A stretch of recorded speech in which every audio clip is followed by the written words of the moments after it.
The morning sun stretched its golden arms across the countryside, painting the gravel road that led to the little schoolhouse. Dew still clung to the grass that lined the fences, and the smell of fresh hay from the nearby ranches drifted faintly through the air.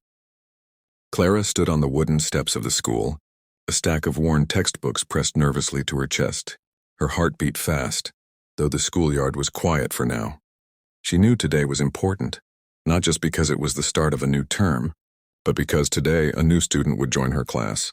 A little girl who had not spoken a word in years, a child who lived in silence and shadows of sound. Clara had prepared for weeks. By candlelight in her small rented room, she had pored over a guide to American Sign Language, practicing in front of a cracked mirror until her hands cramped. Every letter, every phrase, she traced and repeated with careful dedication, whispering the words aloud, though she knew the child would never hear them. She didn't know if she was ready, but she knew she wanted to try. Teaching wasn't just her job, it was her calling. And if she could make one frightened little girl feel welcome, then every sleepless night would be worth it. The crunch of tires on gravel pulled Clara's gaze to the road. A polished black truck rolled to a stop, its engine quieting with a low hum.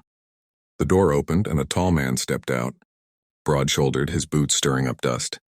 He was the kind of figure that drew the eye without trying, his frame strong from years of ranch work, his posture steady like a man who had carried burdens heavier than cattle.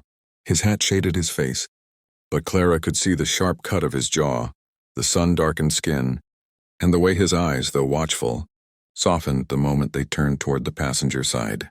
The little girl climbed down, clutching a satchel almost as big as her torso. She was delicate, with long hair tied in neat braids, her eyes wide with the wary look of someone entering unfamiliar ground.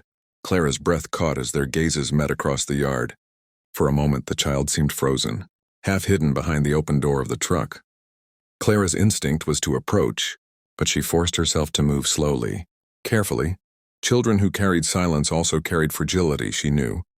Setting her books aside, Clara walked down the steps and knelt in the dirt, so her eyes were level with the girl's, her palms damp with nerves.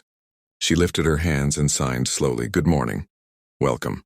The girl blinked, surprise flashing across her face.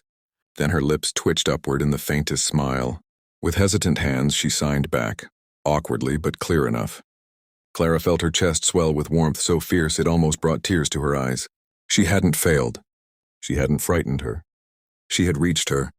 Behind them, the rancher stood silently, his arms folded across his chest. He had seen many teachers greet children before, all with the